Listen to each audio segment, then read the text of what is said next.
जैसा कि आप सभी जानते हैं, कुंभकर्ण दशानन रावण में छोटे भाई थे। ये राक्षस वंश के थे। इनकी माता कैकसी थी और पिता विशुरवा ब्राह्मण कुल के थे। इनकी माता राक्षस थी और पिता ब्राह्मण थे, जिसकी वजह से कुंभकर्ण और इनके सभी भाइयों में राक्षस के गुण के साथ कुछ इनके पिता का गुण भी आ गया था। लेकिन इनकी माता अपने पुत्रों को पृथ्वी के राजा के रूप में देखना चाहती थी, इसीलिए माता कैकसी ने अपने पुत्र रावण, विभीषण और कुंभकर्ण सभी को अपने संस्कार दिए, जिससे रावण और कुंभकर्ण के अंदर तो राक्षस वाले गुण तो आ गए, लेकिन विभीषण अपने पिता की तरह थे। वह श्री राम के भक्त थे।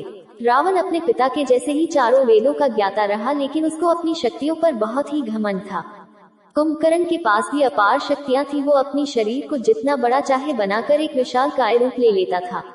इतनी अपार शक्ति होने के कारण भी उसने कभी भी अपने भाई का विरोध नहीं किया, क्योंकि उसे अपने भाई रावण से बहुत प्रेम था। रावण और कुंभकर्ण के पास बहुत सी शक्तियां थी, लेकिन विभीषण के पास शक्ति नहीं थी, क्योंकि ये अपने पिता के संगत में थे और ये भगवान के सच्चे भक्त बन गए थे। कुंभकर्ण को बचपन से ही खाने का बहुत शौक था। उसका कद इतना बड़ा था कि उससे बात करने के लिए सीढ़ियां लगनी पड़ती थी। उसके अंदर कई हाथियों की ताकत थी और वो एक बार में कई गांव का भोजन अकेले ही खा सकता था। कुंभकर्ण की अंदर से इच्छा थी कि वो स्वर्ग पर राज करे, क्योंकि वहाँ जीवन भर पेट भर कर खाना मिलता। उसने अपनी तपस्या शुरू की। उसकी तपस्या से पूरे देवलोक में चिंता का विषय खड़ा हो गया। सारे देवता घबरा गए और उसके उपाय के लिए भगवान ब्रह्मा के पास गए। तब सरस्वती जी ने इस समस्या का उपाय ढूंढा। उन्होंने कहा, जब वो वरदान मांगेगा तो मैं उसकी जिह्वा पर बैठ जाऊंगी और वो वरदान नहीं मांग पाएगा। जब कुंभकर्ण ने अपनी तपस्या पूरी कर ली और भगवान ब्रह्मा दर्शन दिया और कहा, मांगो जो वरदान मांगना है। कुंभकर्ण खुश होकर इंद्रासन मांगने वाला था। उसने जैसे ही अपना मुंह खोला, सरस्वती जी उसकी जिह्वा पर बैठ गई और कुंभकर्ण के मुंह से इंद्रसन की जगह निंद्रसन निकल गया।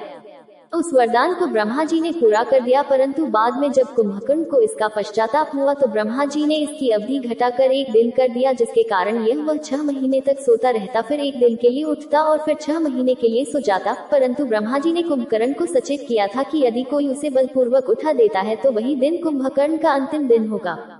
इतना कहकर ब्रह्मा जी वहाँ से गायब हो गए। न चाहते हुए भी कुंभकर्ण को ये बात माननी पड़ी। इसके बाद कुंभकर्ण का जीवन बदल गया। 6 महीने तक वो सोता रहता और 1 दिन जागकर खूब खाता था।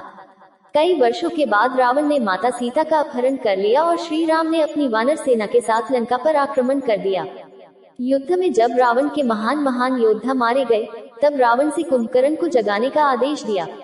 बहुत सारे सैनिक कुंभकर्ण को जगाने में लगे हुए थे और वो अपनी गहरी नींद में सो रहा था। बहुत प्रयत्न करने के बाद सैनिकों ने कुंभकर्ण को जगाया।